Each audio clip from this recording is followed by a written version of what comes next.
मैं हूं doctor Khalil, prime institute की वीडियो सीरीज़ लेकर मुकालमा सबके साथ।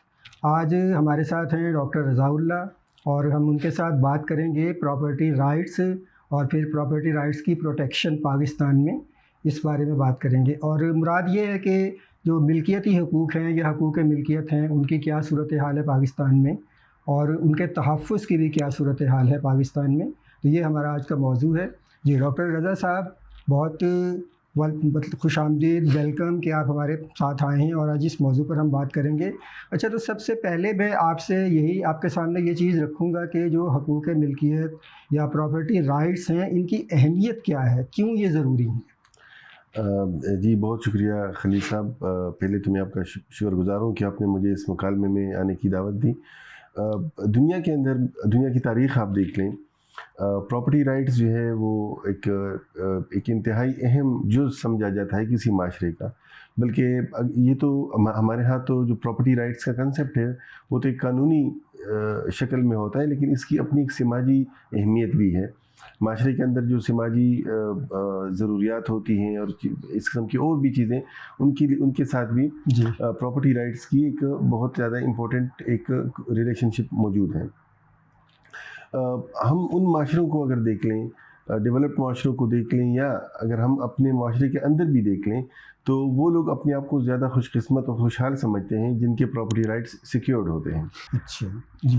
मिसाल के तौर पे आप अगर ले लें, सिनफी लेवल पे दे लें, जेंडर लेवल पे ले लें, तो ख़वातीन के प्रॉपर्टी राइट्स कंपैरेटिवली कम सिक्योर्ड होती हैं, बहुत सी वजूहात की वजह से, माशी, समाजी और क़ानूनी वजूहात की वजह से। आप ख़ास पाकिस्तान की बात, मैं जी पाकिस्तान की बात कर रहा हूँ। तो उस वजह से औरतें समझती हैं कि हमारे जो समाजी रुतबा है वो कम है, लेकिन अगर आप उसकी बैक साइड पे जाएं तो उसकी बैक साइड पे वही प्रॉपर्टी राइट्स की लेस प्रोटेक्शन है, या उसकी जो प्रोटेक्शन है वो ना होना है, बल्कि ना हासिल ही नहीं है प्रॉपर्टी राइट्स एक तरह से उनको ना। जी बिल्कुल जी।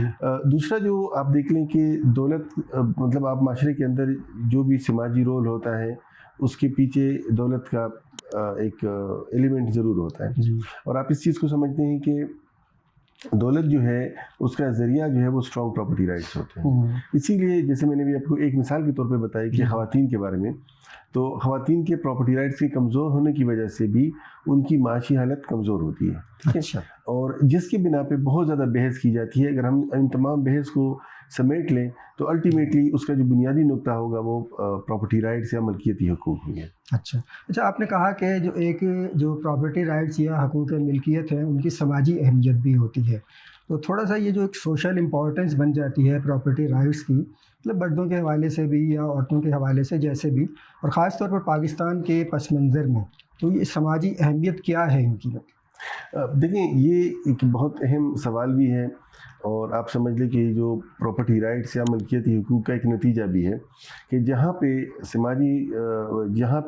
प्रॉपर्टी राइट्स सिक्योर्ड होती हैं, प्रोटेक्टेड होती हैं, तो वहाँ पे लोगों के पास दौलत का हुसूल आसान होता है। मतलब जो दौलत का इस्तेमाल है या दौलत का हुसूल है वो बड़ा आसान हो जाता है, जो प्रॉपर्टी राइट्स बेहतर होते हैं, और उसका अल्टीमेटली नतीजा उनके समाजी और सोशल स्टेटस भी पड़ता है।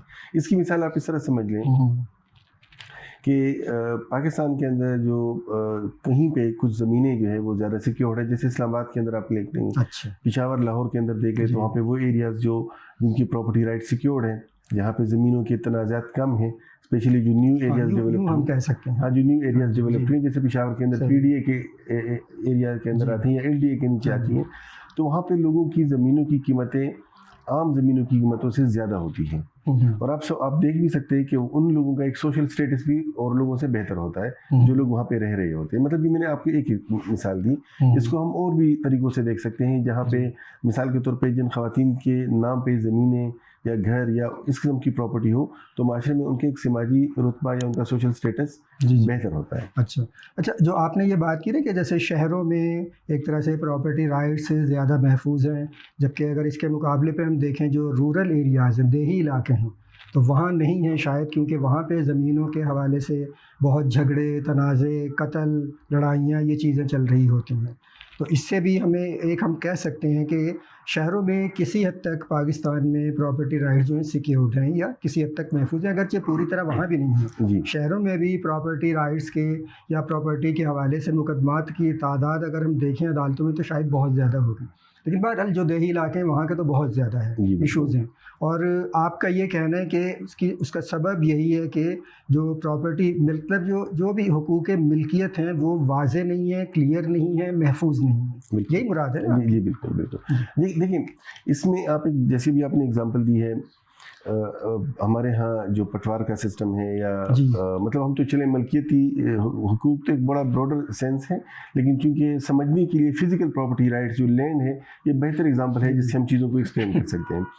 आप देखिए कि जो पाकिस्तान के अंदर प्रॉपर्टी राइट्स का सिस्टम है या फिजिकल प्रॉपर्टी या लैंड एडमिनिस्ट्रेशन का सिस्टम है वो बहुत ही पुराना किस्म का और बड़े पुराने तरीके से होता है। अच्छा। शहरों के अंदर आप जैसे आपने अभी आपसे बात हुई, शहरों के अंदर समहाउ एक प्रॉपर जोनिंग की गई है कुछ एरियाज़ के अंदर, अच्छा। और वहाँ पे वो उस किस्म की कन्फ्लिक्ट नहीं है। जैसे मिसाल के तौर पे मैंने आपको बता दिया पीडीए पेशावर के अंदर या एलडीए लाहौर के अंदर या सीडीए के अंदर जो ज़मीनें आती हैं वो बेहतर तरीके से एडमिनिस्टर होती है। अच्छा। जो रूरल एरियाज़ के अंदर जैसे अभी आपसे बात हुई तो वो वहाँ पे इशू ये होता है कि चूँकि ज़मीन बहुत ज़्यादा होती है, ज़मीनें बहुत होती हैं सही। और उसके अंदर वो ख़ानदान दर ख़ानदान तकसीम हो रहे होते हैं, तो उसका एक प्रॉपर मैकेनिज्म अवेलेबल नहीं है। अच्छा। ना उनका कोई सही तरीके से बंदोबस्त होता है कि उसको अपडेट किया जाए टाइम टू टाइम ताकि वो कन्फ्लिक्ट्स ना आए। जो विरासत चल रही होती है ज़मीन की वो सही नहीं होती और उस हवाले से जो फिर मामलात या तनाज़ात बीच में आते हैं, कितनी ज़मीन किसको मिलेगी, कैसे होगा, ये सारी चीज़ें। जी जी बिल्कुल। अच्छा, दूसरा जो है अब इसी एग्जांपल को लेके हम थोड़ा सा और एक स्टेप और आगे जाते हैं। अगर प्रॉपर्टी राइट सिक्योर्ड हो, फॉर इंस्टेंस सिक्योर्ड हैं, तो उसको आप बैंक के साथ आसानी से प्लेज कर सकते हैं, आपको बैंक से अमाउंट मिल सकती है। लेकिन अगर वो ज़मीन मुतनाज़ा है तो वहाँ पे बैंक कभी भी फाइनेंस नहीं दे सकता। तो मतलब फंडिंग का और फाइनेंस का एक बड़ा अच्छा रिसोर्स जो है वो एक प्रोटेक्टेड प्रॉपर्टी है। अगर प्रॉपर्टी जितनी प्रोटेक्टेड होगी तो आप फाइनेंस उतना ज़्यादा रेज कर सकते हैं। और जाहिरी बात है जब जितना आप ज़्यादा फाइनेंस रेज कर सकते हैं उतनी ही बिजनेस एक्टिविटीज़ और एंटरप्रेन्योरल एक्टिविटीज़ बहुत ज़्यादा हो सकती हैं।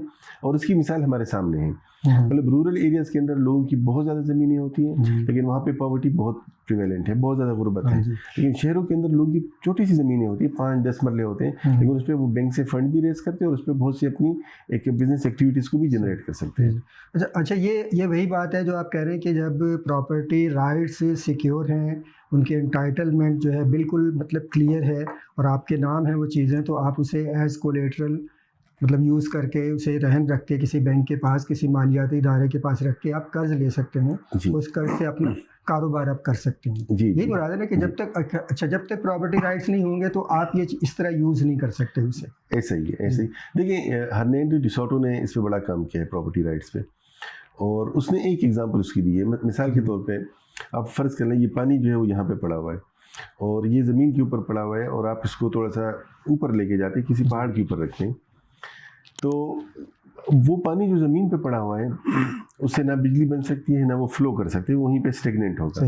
लेकिन अगर वो थोड़ी सी ऊंचाई पे होगा तो अगर नीचे की तरफ आएगा तो उससे आप इरिगेशन कर सकते हैं, उससे बिजली भी प्रोड्यूस हो सकती है, उसके बड़े काम हो सकते हैं। यही जो एग्जांपल है इसको अगर हम प्रॉपर्टी की तरफ ले जाएं तो प्रॉपर्टी की अगर प्रोटेक्टेड है, सिक्योर्ड है, तो इसका मतलब ये कि वो ऊंचाई पे है, इससे आप फाइनेंस जनरेट कर सकते हैं, इससे आप बहुत सी इकोनॉमिक एक्टिविटीज़ कर सकते हैं।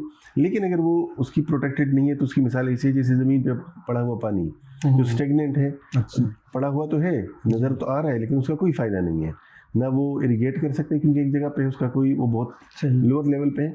तो ये एग्जांपल एक्चुअली ये है कि जब तक हमारी प्रॉपर्टी की प्रोटेक्शन ना हो, या आप इसको इस तरीके से समझ लें, या अगर हम इसको इस तरीके से समझ लें कि अगर कहीं पे कोई ज़मीन है, ख़ास मकदार की ज़मीन है, ठीक है, और वो प्रोटेक्टेड नहीं है, तो और आप उसकी वैल्यू निकालते हैं तो शायद उसकी वैल्यू 1000 रुपये निकलती है मिसाल के तौर पे। लेकिन अगर वो प्रोटेक्टेड है तो उसकी मिसाल के तौर पे उसकी वैल्यू 10,000 या 1 लाख भी हो सकती है। तो इसका मतलब ये है कि इनके अंदर अपनी एक इंट्रिंसिक वैल्यू है वेल्थ की, लैंड के अंदर, और वो इंट्रिंसिक वैल्यू तब उसके अंदर आती है जब वो प्रोटेक्टेड होती है। अच्छा, ठीक है, मतलब जब तक वो किसी की मिल्कियत नहीं बनेगी उसमें वो इंट्रिंसिक वैल्यू या उसकी जो एक तरह कद्र ज़ाती वो उसमें पैदा नहीं होगा। हाँ, उसमें नहीं होगा। तो अब आप इस तरह समझ लें कि एक शहर है, उस शहर के अंदर आप कुछ लोग रह रहे हैं और उनकी ज़मीन प्रोटेक्टेड नहीं है, उनके कन्फ्लिक्ट्स हैं, तो इसका मतलब ये कि वो पूरा शहर दौलत से महरूम है, जो कि उस लैंड से जनरेट हो सकता है। लेकिन अगर वो ज़मीन उनकी प्रोटेक्टेड हो, उनके प्रॉपर डॉक्यूमेंट्स हो, तो वो लोग बड़े रिच हैं एक लिहाज से, क्योंकि उनकी ज़मीनें प्रोटेक्टेड है, उससे वो फाइनेंस भी जनरेट कर सकते हैं, उससे बिजनेस एक्टिविटीज़ भी हो सकती हैं।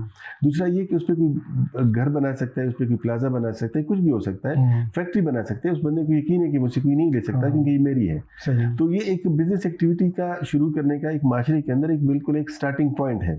तो इसीलिए जो खुशहाल माशरे हैं उनका जो बुनियादी नुक्ता है वो लैंड प्रोटेक्शन है, उनकी जो प्रॉपर्टी राइट्स की प्रोटेक्शन है। सही जी। अच्छा, मुझे जो आपने बात की ना, मुझे याद आता है बिल्कुल एक मंज़र नज़रों में फिर जाता है, जैसे लाहौर में भी और पेशावर में भी आप देखते होंगे, इस्लामाबाद या बड़े शहरों में अच्छा बड़ी बड़ी बिल्डिंग्स बनी हैं, आप जा रहे हैं, अच्छा बीच में खाली प्लाट आ गया है, वो बिल्कुल वीरान सा पड़ा हुआ है। यकीनन वो ऐसी ही जगह होती है और बाज़ औक़ात वहाँ पर लिखा भी होता है कि ये मुतनाज़ प्लाट है, या इसका जो एक तरह से ये अदालत में है, इसका मुकदमा जो है उसकी मिल्कियत का मुकदमा। अच्छा, ये वही चीज़ मुझे बिल्कुल आपकी वो बात बात मतलब उस पर एक सादिक आती है कि भाई वो प्लॉट इसीलिए वहाँ बेकार पड़ा है, बाकी सारी बिल्डिंग्स जो हैं एक तरह से बनी हुई हैं, उनमें सीधी सी बात है किराए पे या मिल्कियत पे होंगे, वहाँ पे जो ऑफिसेज बने हैं, मुख्तलिफ चीज़ें हैं, फ्लैट हैं या घर हैं, लेकिन वो एक प्लाट वीरान पड़ा है और वो वीरान इसीलिए पड़ा है क्योंकि उसकी मिल्कियत का हक जो है क्लियर नहीं है और वो एक तनाज़े का शिकार है। जी बिल्कुल ऐसा ही है। मतलब इसको अगर हम अच्छा एक बात है, हम जब भी डेवलपमेंट की बात करते हैं, इकोनॉमी की बात करते हैं, तो उसमें हम बहुत सी चीज़ों को लेके आ जाते हैं, लेकिन उसमें हम प्रॉपर्टी राइट्स को जनरली इग्नोर कर देते हैं।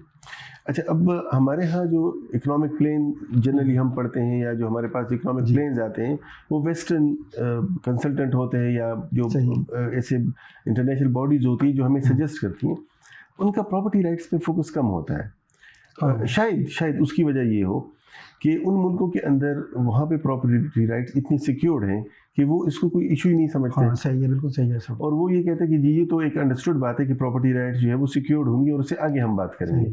लेकिन हमारे यहाँ जो असल प्रॉब्लम है वो प्रॉपर्टी राइट्स का है, क्योंकि जब तक property rights in broader sense, इसमें फिजिकल भी आ सकती है और इसमें नॉन फिजिकल भी आ सकती है, जब तक ये चीज़ें प्रोटेक्टेड नहीं होंगी तब जाके आगे हम मूव नहीं कर सकते।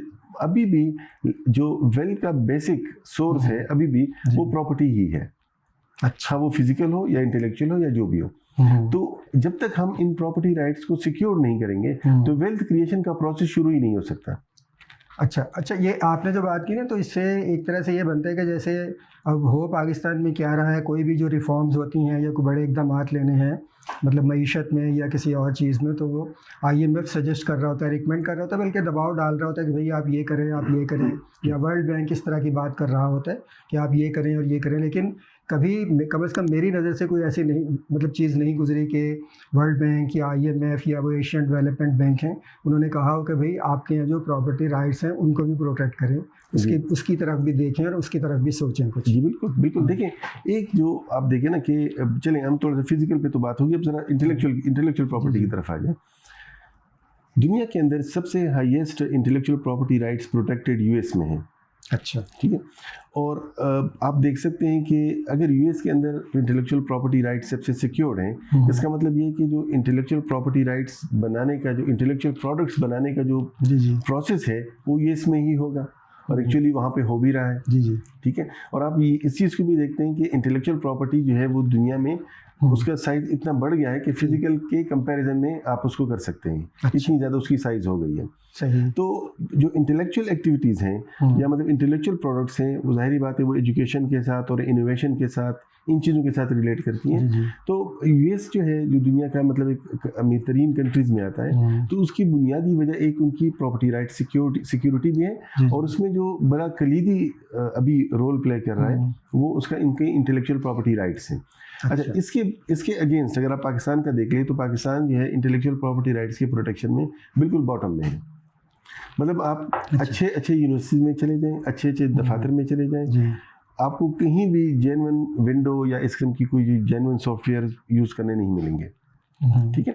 अच्छा, अब क्या ये हैक्ड होंगे या पायरेटेड होंगे या इस तरह की चीज़? एग्जैक्टली अच्छा, अब ये क्या इंडिकेट कर रहा है? ये इंडिकेट कर रहा है कि जो इंटेलेक्चुअल प्रोडक्ट बनाने वाले हैं उनके लिए यहाँ पे कोई स्पेस नहीं है। और आपको पता है कि इंटेलेक्चुअल प्रोडक्ट जो है वो सबसे ज़्यादा एक वेल्थ क्रिएटिंग एक्टिविटी है। अगर आप कोई फैक्ट्री लगाते हैं तो चले उसके लिए तो आपको ज़मीन चाहिए, मशीनरी चाहिए, लेबर चाहिए, रॉ मटेरियल चाहिए, लेकिन इंटेलेक्चुअल प्रोडक्ट के लिए आपको सिर्फ एक नॉलेज चाहिए और एक लैपटॉप चाहिए। तो कोई भी बंदा बना के उस पर अच्छी खासी इनकम कर सकता है, लेकिन अगर उसका अपना प्रोडक्ट सिक्योर्ड ही ना हो, अपने मुल्क के अंदर उसकी कोई सिक्योरिटी नहीं है, तो उसके लिए एक ही वजह है कि वो यहाँ से चला जाके उस मुल्क में जाए जहाँ पे इंटेलेक्चुअल प्रोडक्ट जो है वो सिक्योर्ड है। अब गवर्नमेंट क्या करती है कि HEC या इस्कम की बॉडीज़ वो बताते हैं कि जी कोई एजुकेशन लेगा तो मुल्क को इस इतने अरसे तक 5-10 ईयर तक नहीं छोड़ेगा, उससे बॉन्ड करते हैं। लेकिन जो असल इशू है वो तो इंटेलेक्चुअल प्रोडक्ट का है। अगर आप इंटेलेक्चुअल प्रोडक्ट को सिक्योर करते हैं तो ब्रेन ड्रेन की ज़रूरत ही नहीं पड़ेगी, लोग यहीं पे अपनी इनोवेशन करेंगे। ठीक है, तो ये एक बहुत बड़ा इशू है जो कि हमारे मुल्क के अंदर वेल्थ क्रिएशन या हमारे आप समझ लें कि पॉवर्टी का एक बड़ा एलिमेंट हो सकता है। इससे पॉवर्टी हम ख़त्म कर सकते हैं। ठीक। अच्छा, आपने हवाला दिए है इंटरनेशनल प्रॉपर्टी राइट्स इंडेक्स जो है, असल में जो एक इंटरनेशनल प्रॉपर्टी राइट्स अलायंस बना हुआ है, उनका ये एक तरह से इशारिया या इंडेक्स है जो एनुअली आता है।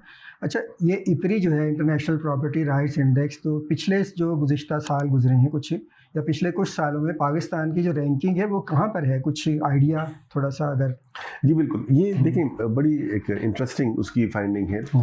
टोटल जो इपरी है इंटरनेशनल प्रॉपर्टी राइट इंडेक्स, ये 125 कंट्रीज़ को कवर करते हैं। अच्छा, जो दुनिया का 93% वर्ल्ड पॉपुलेशन है उसमें रह रही है 125 कंट्रीज़ का 125 जी, और 98% वर्ल्ड GDP को कवर करता है। अच्छा, मतलब ये इंडिकेट करता है ऑलमोस्ट सारी ही कवर हो गई ना, 95% है। मतलब ये इंडिकेट ये कर रहा है कि ये दुनिया के तकरीबन तमाम दुनिया को कवर कर रहा है, और उसके जो इंडिकेटर्स हैं या इसके जो फाइंडिंग्स हैं वो बहुत हद तक जेन्युइन है। अच्छा, इसमें अभी एक बात जो आपने की है उसको मैं थोड़ा सा एक रीजनल पर्सपेक्टिव से आपको बताऊंगा।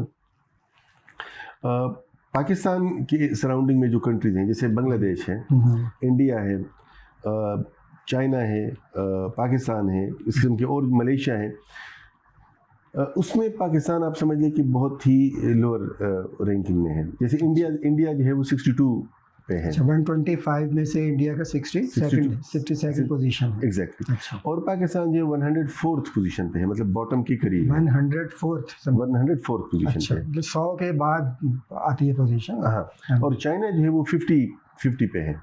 अच्छा, ये थोड़ा सा इस पे अगर रुक जाएं हम, तो क्योंकि चाइना में तो देखा जाए तो स्टेट ही ओन करती है ना सारी प्रॉपर्टी असल में, क्योंकि कम्युनिस्ट स्टेट है वो, और एक वन पार्टी वहाँ पे रूल है।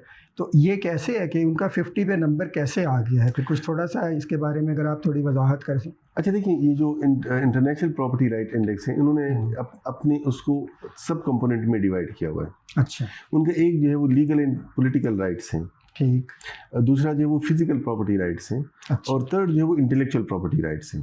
ठीक, तो वहाँ पे उन्होंने लीगल और पॉलिटिकल राइट्स उनके बड़े स्ट्रॉन्ग हैं। पॉलिटिकल राइट्स उनके चलें उसमें तो काफ़ी डिस्कशन भी है, हाँ, लेकिन लीगल जो स्टेटस है उनकी काफ़ी बेहतर है। इसी तरीके से फिजिकल प्रॉपर्टी को भी उन्होंने काफ़ी बेहतर बनाया हुआ है। इंटेलेक्चुअल पे काफ़ी डिस्कशन है, लेकिन इसके बावजूद भी आप देख लें दुनिया के जो बड़े बड़े कंपनीज हैं वहाँ पे वो सारा इन्वेस्ट कर रहे हैं। अगर वो तब जैसे आईफोन ले ले वहाँ पे बनता है, और भी सैमसंग सारा, तो अगर उनकी इंटेलेक्चुअल प्रॉपर्टी राइट्स का इन्वायरमेंट ना होता तो कभी भी वो कंपनीज वहाँ पे ना आती।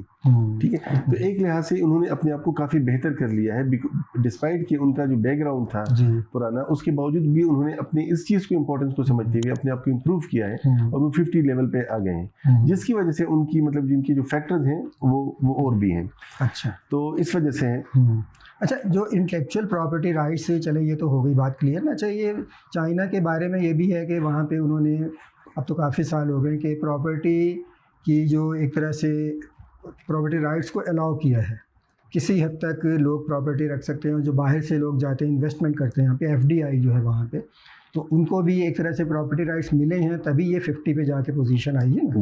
मतलब जैसे आप कह रहे हैं लीगल प्रॉपर्टी राइट्स वहाँ मौजूद हैं जी, कि एक हद तक तो मौजूद होंगे ना ये। जी बिल्कुल, हाँ, बिल्कुल। अच्छा, देखिए चाइना की जो अपनी रिफॉर्म का प्रोसेस था उन्होंने शुरू किया है, और उन्होंने अपना ही एक मॉडल डेवलप किया है, मतलब दुनिया से अलग थलग अपना एक मॉडल डेवलप किया है, जिसमें उन्होंने बिजनेसेस को भी प्रोटेक्शन दी है, इंटेलेक्चुअल प्रोडक्ट को भी दी है। अच्छा। वो वाला नहीं कि जैसे दुनिया के अंदर जो इंटरनेट जो डेवलप्ड वर्ल्ड में है, जिसको हम यूरोप या अमेरिका में, नॉर्थ अमेरिका में देखते हैं, उन्होंने अपनी तरीके से किया हुआ है। लेकिन आप समझ लें कि इतना बेहतर है कि दुनिया के सारे जो बड़े बड़े कंपनीज हैं वो वहाँ पे उन्होंने जाके अपने आप को इन्वेस्ट किया हुआ है, तो उन्होंने प्रॉपर इस पर वो किया हुआ है।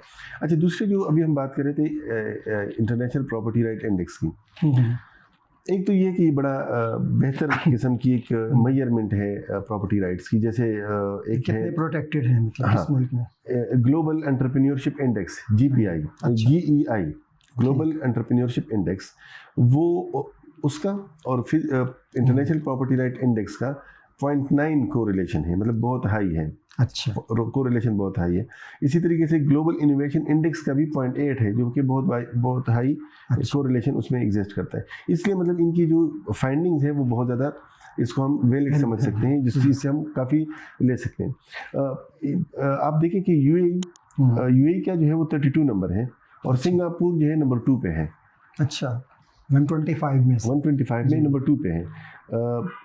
इसी तरीके से श्रीलंका ने अपने आप को काफ़ी इंप्रूव किया, वो 67 पे है। और यूएसए जो है वो 14 पे है, यूके 15 पे है। तो मतलब इससे हम ये जो नतीजा निकाल सकते हैं कि जो डेवलप्ड वर्ल्ड है, जहाँ पे जीडीपी बहुत ज़्यादा है, पर कैपिटा इनकम बहुत ज़्यादा है, तो उनकी रैंकिंग भी बेहतर है। अच्छा, मतलब जिन मुल्कों में प्रॉपर्टी राइट्स प्रोटेक्टेड हैं वो इस इंडेक्स के मुताबिक वहाँ पे कारोबारी जो हैं वो वेल्थ भी ज़्यादा क्रिएट कर रहे हैं, कारोबार वहाँ फ्लॉरिश कर रहे हैं, और इसके साथ साथ जो फ़ी का आमदनी पर कैपिटा इनकम बनती है शहरियों की वो भी ज़्यादा है। और इवन ये कि जो वुमेन की जो प्रॉपर्टी राइट्स हैं, उनकी हालत भी वहाँ पे काफ़ी बेहतर है। अच्छा, मतलब जहाँ पे जो ओवरऑल अगर प्रॉपर्टी राइट्स की प्रोटेक्शन बेहतर है, तो इसका मतलब है कि जो औरतों के प्रॉपर्टी राइट्स हैं वो भी काफ़ी हद तक सिक्योर्ड है, क्योंकि प्रॉपर्टी राइट्स बजाते खुद एक सिस्टम है। वो सिस्टम जब इस्टेब्लिश हो जाते हैं तो अक्रॉस द बोर्ड सबकी प्रॉपर्टी को प्रोटेक्ट करता है। तो फीमेल की जो आप समझ लें कि एक रिलेटिवली देख लें हमारी सोसाइटी के अंदर फीमेल जो होती है वो कंपैरेटिवली ज़्यादा गरीब होती हैं, अगर आप उसको मेल के साथ देखें। ये मर्दों के साथ ही है, उनकी प्रॉस्पेरिटी या उनकी इकोनॉमी के एक तरह से उनके साथ लिंक्ड होती है। लेकिन इसके अंदर ये डिस्पैरिटी नहीं है। अच्छा, मतलब जो जैसे कि ओवरऑल प्रॉपर्टी राइट्स है तो वुमेन की भी उसी तरीके से हालत बेहतर है। तो मतलब इससे हम ये एज्यूम कर सकते हैं कि प्रॉपर्टी राइट्स की प्रोटेक्शन का होना सोसाइटी के अंदर जनरल एक प्रॉस्पेरिटी के लिए बहुत ज़्यादा इम्पोर्टेंट है। सही है, बिल्कुल सही। अच्छा, इसमें ये बन गया ना एक तरह से कि प्रॉपर्टी राइट्स की प्रोटेक्शन जो है वो सिर्फ मर्दों के लिए नहीं। देखें ना, अगर सिर्फ मर्दों की बात करेंगे तो तकरीबन 50% लोग हैं, और उसमें से भी कितने लोग हैं फिर जो वेल्थ क्रिएशन कर रहे हैं, कारोबार कर रहे हैं, जबकि एक 50% तकरीबन जो औरतें बिल्कुल अगर उस प्रोसेस से, मतलब जो कारोबार का एक प्रोसेस है उससे बिल्कुल अलहदा हो गई, तो वेल्थ क्रिएशन भी समझें एक तरह से 50% तो कम हो गई ना। या अगर कुछ औरतें शामिल भी हैं, कारोबार कर भी रही हैं, तो और उनके जो प्रॉपर्टी राइट्स हैं वो प्रोटेक्टेड नहीं हैं, तो सीधी सी बात है वो वेल्थ क्रिएशन ज़्यादा नहीं हो सकेगी। एग्जैक्टली। अच्छा, देखिए इस पर काफ़ी ज़्यादा हमारे यहाँ बात होती है, स्पेशली वुमेन की जो मेहर का हिस्सा होता है या इस किस्म की चीज़ें, इस पर काफ़ी लेजिस्लेशन भी हुई है, काफ़ी बॉडीज़ भी बनी है जो उसको प्रोटेक्ट करते हैं। लेकिन मेरा ख्याल नहीं है कि इन इक़दामात से कुछ फ़र्क पड़ा है, मेरा ख्याल नहीं है। उसकी वजह ये कि जनरली है, जब तक हमारा पूरा का पूरा प्रॉपर्टी राइट सिस्टम बेहतर नहीं होगा तब तक ये चीज़ें हमारे लिए ज़्यादा इम्पोर्टेंट नहीं होगी। मतलब अगर कोई फीमेल है, उसको अपने जायदाद से हिस्सा नहीं मिलता, ठीक है, तो अगर पूरा सिस्टम ठीक नहीं है तो वो उनके लिए अगर गवर्नमेंट जितनी भी लेजिस्लेशन करे उसका कोई ऐसा भी बहुत बड़ा फ़ायदा नहीं होगा। सही। तो इसलिए मतलब वुमेन की प्रॉस्पेरिटी जनरल प्रॉपर्टी राइट के साथ जो है वो लिंक्ड है, उनके साथ जुड़ी हुई है। अच्छा, मैं सब एक अपना एक्सपीरियंस ना आपके सामने रखूँगा, और इसमें कुछ जो औरतें हैं हमारे यहाँ ना, उनका भी जो एक रवैया या इन चीज़ों की तरफ शायद बिल्कुल वो इस चीज़ के बारे में शायद सोचती नहीं। एक बड़ी तादाद है जो इसके बारे में सोचती ही नहीं है ना। मसलन मैं कॉलेज में, मतलब कॉलेज में, यूनिवर्सिटी में पढ़ाया मैंने। अच्छा, जो लड़कियों की क्लास होती थी ना, तो मैं उसमें मेरा एक उनसे जो सवाल होता था, और भी चीज़ें होती थी, तो एक पहला सवाल जो मैं उनसे करता था कि अच्छा भाई आपका किस किस का बैंक में अकाउंट है। और मेरा ख्याल है कि रेयरली, शाज़ व नादिर कोई लड़की ऐसी होती थी जो हाथ खड़ा करे और कहे कि भाई मेरा अकाउंट है। अच्छा, वो अक्सर का होता था हमें ज़रूरत क्या है। देखिए ना, वो उन्हें पता है वालिदैन उनके वालिदैन हैं चलें या भाई हैं, वो उनकी एक तरह से देखभाल कर रहे हैं, जो उनकी केयर कर रहे हैं, जो उनके अखराजात हैं वो पूरे कर रहे हैं, और उसके बाद उनकी शादी हो जाएगी और फिर शौहर वो पूरा करने लगेगा, फिर अगर बेटे हो जाते हैं तो वो देखने लगेंगे। मतलब उनका बिल्कुल एक तरह से जो पूरी लाइफ का तसव्वुर है वो इस तरह का बना हुआ है। एक इंडिपेंडेंट शख्स के तौर पे, इंडिपेंडेंट इंडिविजुअल के तौर पे उनका शायद वो तसव्वुर बनता ही नहीं है। काफ़ी अब मैंने देखा है, मतलब क्योंकि देखें ना, जो लोग कम से कम वो यूनिवर्सिटी या कॉलेज के लेवल पर आती हैं वो बीए तो किया होता था, बीए भी किया होता था, एमए भी किया होता था, और ये सारी एजुकेटेड लड़कियां होती थी ना। तो अगर उनका ये रवैया है तो इसमें मेरे ख्याल में कुछ इक़दामात ऐसे भी किए जा सकते हैं, जैसे जब दाखिला वगैरह होता है तो कि भाई आप अपने अकाउंट के ज़रिए फ़ीस जमा करा सकते हैं, या कुछ इस तरह की और चीज़ें कर सकते हैं। बहरहाल एक मुझे याद है रज़ा, बल्कि आपका जो थीसिस है पीएचडी का, वो इसी चीज़ पे था कि अगर औरतों के आइडेंटिटी कार्ड, शनाख्ती कार्ड बनने शुरू हो जाएंगे तो उनके प्रॉपर्टी राइट्स को प्रोटेक्ट करना आसान हो जाता है, क्योंकि उनकी आइडेंटिटी आ जाती है। अच्छा, मतलब ये बड़ा आसान होता है ना। कैसे जुड़, मतलब इनका एक तरह से कनेक्शन या रिलेशनशिप क्या है दोनों चीज़ों का? देखिए, एक मतलब हमारे यहाँ आपको पता है कि हमारी सोसाइटी में ज़मीन के साथ, लैंड के साथ, ओनरशिप के साथ लोगों का अटैचमेंट बहुत इमोशनल है, और लोग नहीं चाहते कि जी उनकी ज़मीन जो है वो तकसीम हो या इस किस्म का हो। तो उनके लिए जो अगर फीमेल उनकी फैमिली ट्री में आ भी जाती हैं तो एक लिहाज से एक प्रॉब्लम उनके लिए बन सकता है, क्योंकि वो लैंड को जब तकसीम करते हैं किसी वजह से तो उनको उनका हिस्सा मिल सकता है। अच्छा। तो जनरली सोसाइटी माशरे में देख लें, हमारे यहाँ आईडी कार्ड बनाने का वो नहीं होता। जनरली वुमेन जो है वो आईडी कार्ड कम बनाते। अच्छा, वो स्टडी ऐसी थी कि Benazir income support fund programme जब बना तो उन्होंने कहा कि जी आप हमें शनाख्त कार्ड देंगे तब आपका एप्लीकेशन प्रोसेस करेंगे, क्योंकि वो एक फैमिली के अंदर फीमेल जो था उसका एक सेंट्रिक पोजीशन थी। तो जो इंतहाई गरीब इलाके थे, जैसे आप समझ लें ये ट्राइबल एरियाज़ हो गए या ट्राइबल एरिया के कोई रूरल एरियाज़ हो गए, वहाँ पे भी ख़वातीन ने बेनज़ीर इनकम सपोर्ट फंड के लिए अप्लाई किया और उन्हें शनाख्त कार्ड बनाना था। तो वो उन्होंने उससे एक जो बड़े दो फ़ायदे हुए। अब उनको बेनज़ीर इनकम से पैसे मिले या ना मिले वो तो एक और बात है। अच्छा, बेनज़ीर इनकम सपोर्ट फंड के लिए उन्होंने अपने आईडी कार्ड बनाए ताकि उससे वो मिले, और उन्हें अप्लाई किया होगा, अब मिला नहीं मिला वो तो एक और बात है। अच्छा। लेकिन उसका जो सबसे बड़ा इम्पैक्ट आया और वो बड़ा इंटरेस्टिंग था कि इलेक्शन कमीशन की जो वोटिंग थी वो तो शनाख्त कार्ड पे होती है। सही। तो इलेक्शन कमीशन के पास जो ट्राइबल एरिया और बहुत गरीब इलाके थे, अच्छा, उसमें वुमेन वोटर की तादाद जो है वो काफ़ी दफ़ा बढ़ गई, मतलब मल्टीपल। अच्छा, एकदम बढ़ गई मतलब। अच्छा, 5-6 टाइम्स जो है उनकी तादाद बढ़ गई। उन्होंने देखा ये क्या हुआ, इतनी मतलब इस एरिया में तो वुमेन की तादाद बड़ी कम थी, क्या हुआ। उन्हें जब उसके पीछे देखा तो उसकी वजह ये थी कि वो बेनज़ीर इनकम सपोर्ट फंड के लिए लोग ख़वातीन ने अपने शनाख्त कार्ड बनाए थे और वो इलेक्शन कमीशन के वोटर लिस्ट में आ गए। अब आप देखें कि ये भी एक वोट कास्ट करना भी एक आइडेंटिटी है और वुमेन का एक राइट है, और वो तब उसको मिली जब उन्होंने नेशनल आईडी कार्ड अपने बनाए। सही है, उनको एक आइडेंटिटी मिली, उनको प्रॉपर्टी राइट्स में एक हिस्सा भी डेफिनेटली मिलेगा।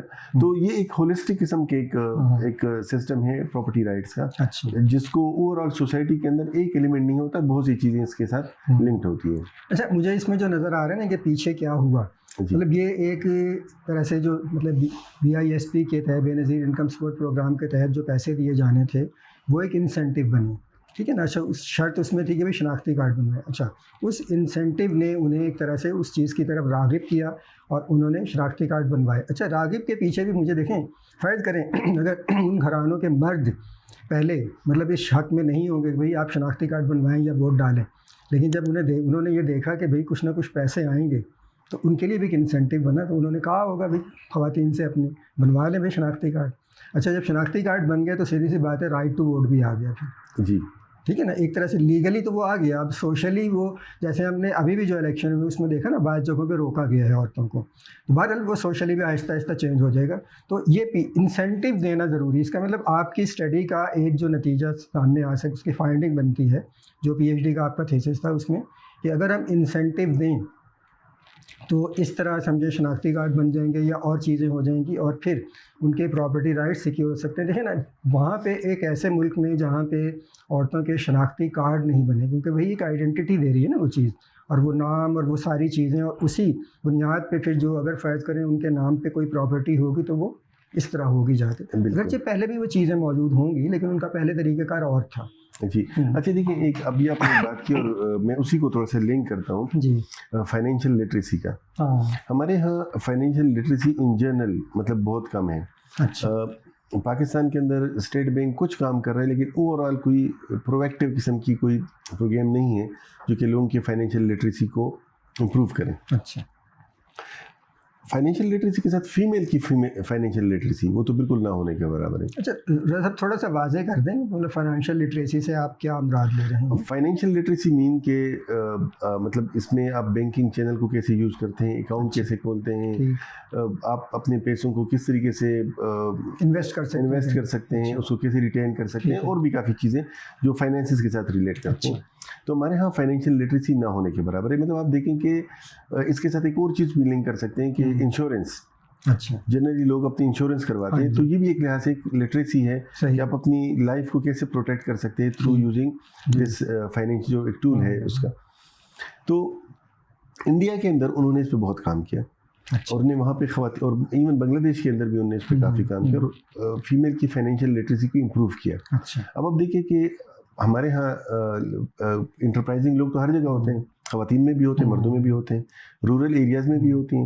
लेकिन अब आप सोचें कि अगर कोई इंटरप्राइजिंग वुमेन है किसी रूरल एरिया में, और वो पैसा जमा करती हैं छोटे मोटे बिजनेस करके, मुर्गियाँ पाल के या कोई भी, उन पैसों को वो किस तरीके से सिक्योर कर सकती हैं, उसको री इन्वेस्ट कैसे कर सकती है। अगर उसको कोई कहीं पे पैसे चाहिए, वो बैंक से कैसे पैसे निकाल के कोई पोल्ट्री फार्म खोल सकते हैं, कोई ड्रेस मेकिंग इंडस्ट्री लगा सकते हैं। तो ये फाइनेंशियल लिटरेसी जो है ना, ये बहुत इंपॉर्टेंट है, और स्पेशली प्रॉपर्टी राइट्स के हवाले से, क्योंकि ये दोनों आपस में एक ही चीज़ के वो हैं। अगर जितनी फाइनेंशियल लिटरेसी बेहतर होगी, उससे प्रॉपर्टी राइट्स को भी इम्प्रूव किया जा सकता है। तो जनरली मतलब फाइनेंशियल लिटरेसी को तो प्रॉपर्टी राइट्स का हिस्सा नहीं समझा जाता, लेकिन ये एक एलिमेंट होता है जो कि प्रॉपर्टी राइट्स को सिक्योर कर सकता है, बल्कि इवन प्रॉपर्टी को क्रिएट भी कर सकते हैं।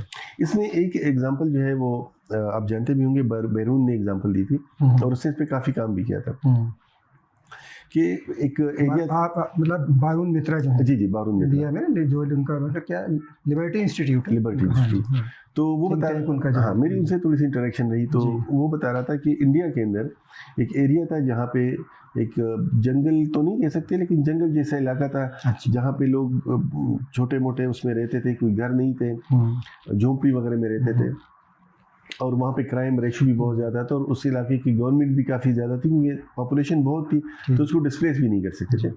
अल्टीमेटली उस पर काफ़ी प्रोसेस हुआ, और उन लोगों को प्रॉपर्टी राइट्स मिली, उन लोगों को, और वो जो था वो 30-40 साल से ड्रग्स का और क्राइम्स का और भी काफ़ी चीज़ों का एक सेंटर था। अच्छा।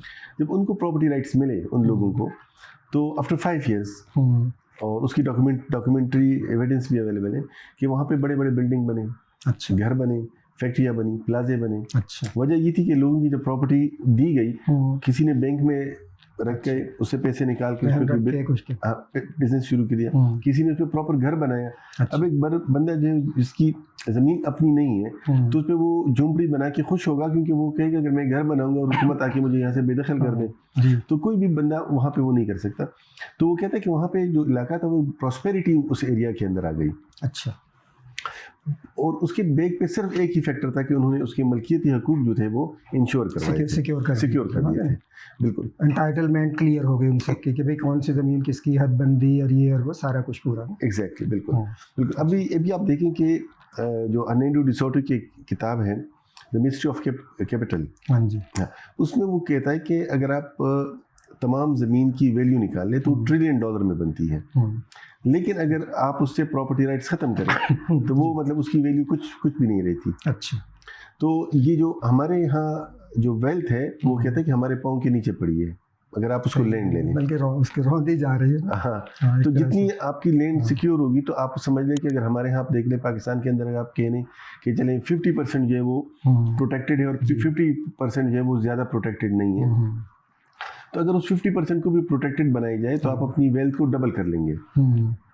ठीक है, तो ये एक बड़ा एक स्ट्रॉन्ग एक आप समझ लें कि इंजन हो सकता है इकोनॉमिक डेवलपमेंट का। और ये सिर्फ फिजिकल पे बात नहीं हो सकती, उसमें इंटेलेक्चुअल पे भी, इंटेलेक्चुअल प्रॉपर्टी राइट्स को भी उसी तरीके से उस पर बात हो सकती है। अच्छा, मैं आ रहा था उसी बात, आपने पहले भी जिक्र किया था, तो हर्नांडो डी सोटो जो पेरू के समझे एक इकोनॉमिस्ट हैं, और उनकी किताब है the mystery of capital, why capitalism triumphs in the west and fails in the east, ये नाम है उसका ना। अच्छा, मैंने पढ़ी किताब और मुझे बड़ी इंटरेस्टिंग लगी। उसमें से एक दो चीज़ें ना मुझे भी याद आ रही हैं। उन्होंने जो पेरू का सारा बयान किया ना, कैसे उन्होंने देहातों में जाके, दूर दराज इलाकों में जाके देखा लोगों की ज़मीनें। अच्छा, उस वक़्त वो ज़मीनों की अपने हदबंदी कैसे करते थे, शनाख्त कैसे करते थे। और एक मिसाल मुझे उसमें ना बड़ी इंटरेस्टिंग मुझे याद आ रही कि लोगों ने कुत्ते पाले होते थे। अच्छा, वो कुत्ते हदबंदी का ख्याल रखते थे कि अगर आप किसी आदमी की अगर ज़मीन है और उसकी जो हदबंदी बनी हुई है, वैसे भी वहाँ पे उन्होंने जो भी हदबंदी, अगर उसमें कोई एंटर होता था वो कुत्ते भौंकना शुरू कर देते थे।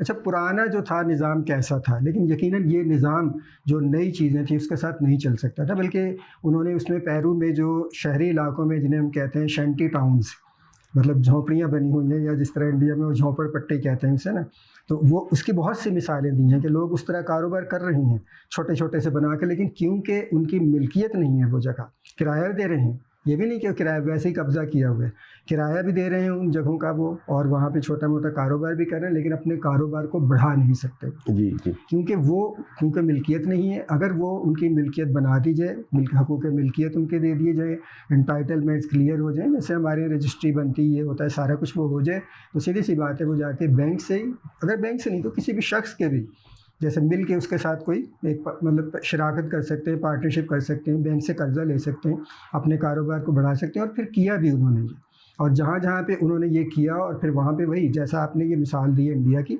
जो बारून मित्रा ने जो प्रोजेक्ट किया और उसमें जो हुआ, तो उन्होंने भी यही मिसाल दी कि बिल्कुल ये वहाँ पे वेल्थ क्रिएशन बड़ी तेज़ी से शुरू हुई फिर। अच्छा देखिए, एक आपने पेरू की एग्जांपल दी, तो पेरू के साथ डिसॉटो पे एक अटैक हुआ था उसके ऑफिस पे। अच्छा, और उसके पीछे एक मूवमेंट थी जिसका नाम था शाइनिंग पाथ। अच्छा, द शाइनिंग पाथ, वो एक मूवमेंट थी वहाँ पे, और सोशलिस्ट थे, और वो चला रहे थे। अच्छा, आर्म्ड उनका एक वो था, मूवमेंट था, अच्छा, वायलेंट मूवमेंट था। अच्छा, तो डिसॉटो ने इस पर काफ़ी काम किया, और उस एरिया के अंदर जो आर्म्ड कन्फ्लिक्ट था वो काफ़ी हद तक ख़त्म हो गया। तो जो दिशाएं, और फिर उसके बाद उसने किताब लिखी दी अदर पाथ। अच्छा, अच्छा, दूसरी किताब जो है, हाँ, उसकी किताब थी दी हाँ, अदर पाथ। अच्छा, हाँ, तो ये शाइनिंग पाथ के उसने ये शाइनिंग पाथ तो ये है, लेकिन इसका एक अल्टरनेटिव भी है, दी अच्छा, अदर पाथ। और फिर उसमें उसने अपनी एक वो दी कि इसको इस तरीके से भी किया जा सकता है। सही। अच्छा, उसमें उन्होंने लिखा है कि जिन एरियाज़ के अंदर प्रॉपर्टी राइट्स सिक्योर्ड नहीं थे, तो वहाँ पे कन्फ्लिक्ट, वहाँ पे आर्म्ड मूवमेंट चल रही थी। अच्छा, और जैसे जैसे पेरू के अंदर, और जैसे जैसे उन्होंने वहाँ पे लोगों को मलकियत दी, वहाँ के प्रॉब्लम सॉल्व किए, तो लोगों ने इसको बेहतर समझा कि मैं कोई आम मूवमेंट करूँ, सही, या शामिल हूँ कन्फ्लिक्ट में शामिल हूँ, इससे बेहतर कि मैं अपनी ज़मीनों का ख्याल रखूँ या उसमें कोई वो करूँ। अच्छा, अभी ये तो एक सर पाकिस्तान पे लागू तो नहीं हो सकती, लेकिन एक लिहाज से हम एक कंपैरिजन दे सकते हैं। पाकिस्तान में आप देख लें कि फाटा के अंदर जो है वो कोई कन्फ्लिक्ट्स और लड़ाइयाँ और ये बहुत ज़्यादा हैं। अच्छा, और जब ये अफगानिस्तान में हुआ तो सबसे पहले इन एरियाज़ के अंदर प्रॉब्लम शुरू हुई, और बाकायदा एक वॉर ऑन टेरर जो थी, उसमें फाटा जो था वो बड़ा एक वो था। दूसरा आप देख लें बलूचिस्तान के अंदर, उसके अंदर भी काफ़ी हमारे एक ट्रबल्ड किस्म के एरियाज़ हैं। अब देख लें कि फाटा के अंदर कोई प्रॉपर्टी राइट मैकेनिज्म नहीं है। अच्छा, हाँ, वहाँ पे कोई पटवार भी नहीं है, इवन पटवारी भी नहीं है। अब तो मर्ज हो गया ना, केपी में है फाटा के इलाके। हाँ, मर्ज तो हो गया, लेकिन अभी वहाँ पे वो इंस्टीट्यूशन नहीं बना, अभी वो प्रॉपर वो काम कर रहे हैं, लेकिन वो इंस्टीट्यूशन नहीं बना। और अनफॉर्चुनेटली वही पटवारी वाला सिस्टम लेके आ रहे हैं, क्योंकि इसको मॉडर्नाइज किया जा सकता है, जैसे इंडिया ने मॉडर्नाइज किया और वो 62 लेवल पे पहुँच गया। मैं इंडिया के बारे में भी थोड़ी सी आपसे बात करूँगा, उन्होंने कैसे इसको मॉडर्नाइज किया।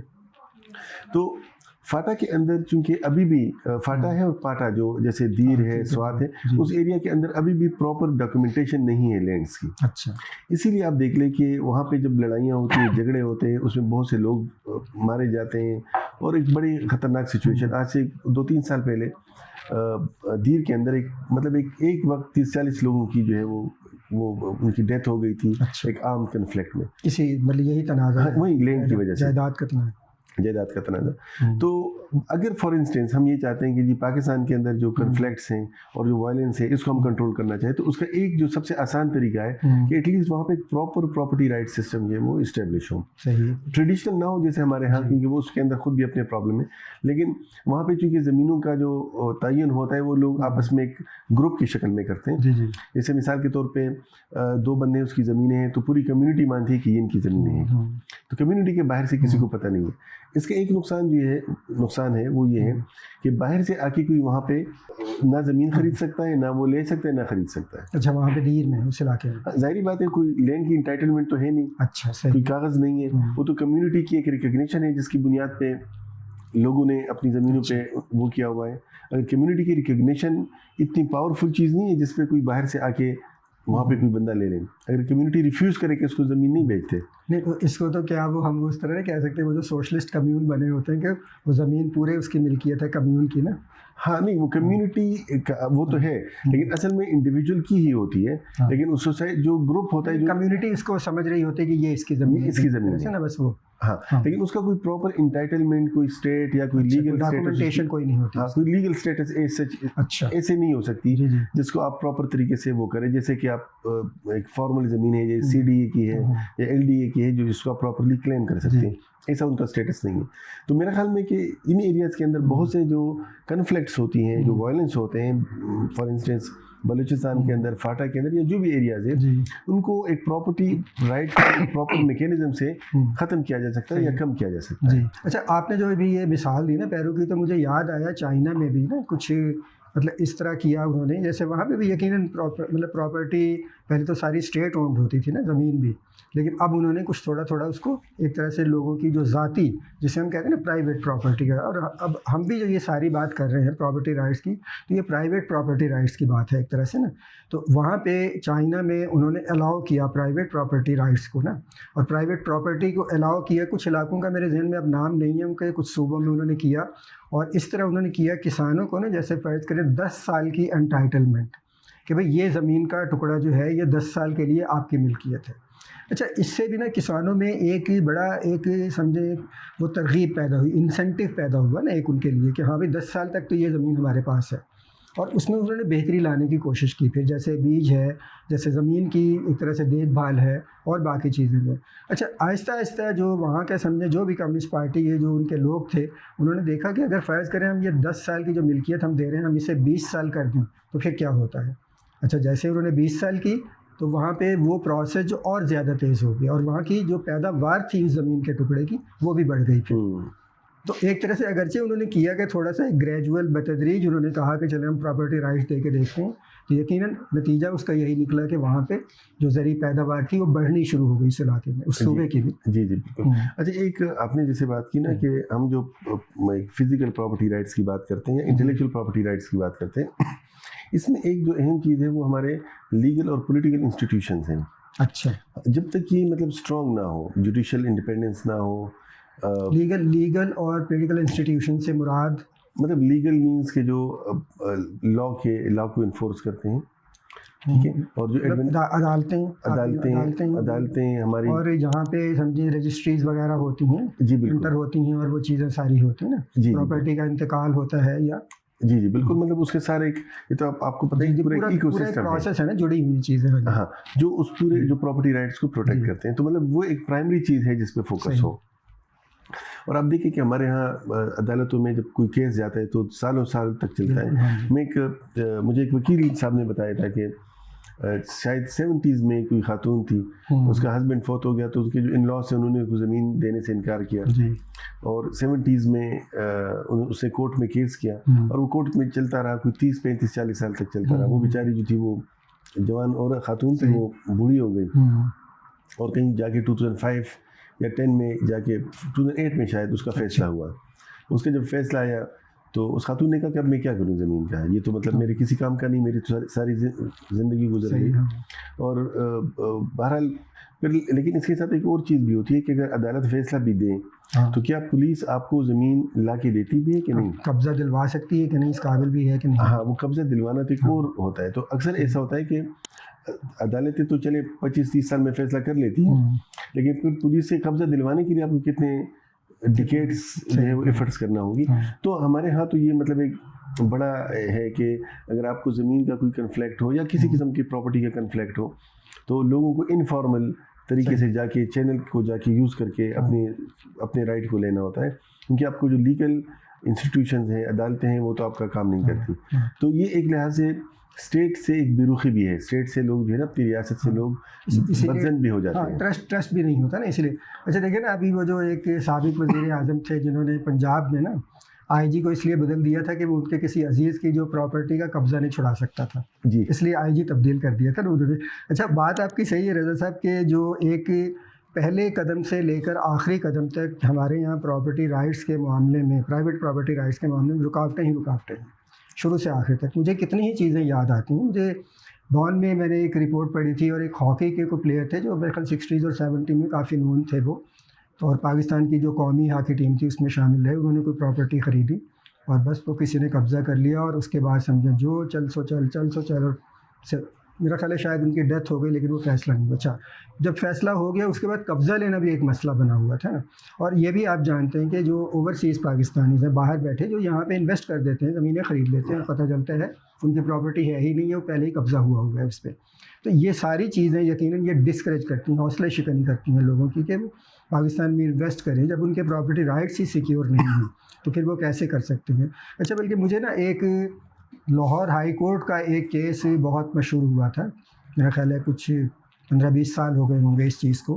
और हुआ ऐसे कि 2 भाई और 1 बहन थे, तो वो दोनों भाई जो थे बहन को प्रॉपर्टी में हिस्सा नहीं देना चाहते थे। प्रॉपर्टी भी ज़्यादा थी, काफ़ी मिल्कियत की थी वो। और उन्होंने क्या किया, दोनों भाइयों ने, उन्होंने अपनी बहन को किसी को मतलब कत्ल करवा दिया ना, किसी के ज़रिए। बिल्कुल अखबारों की खबर है सारी ना।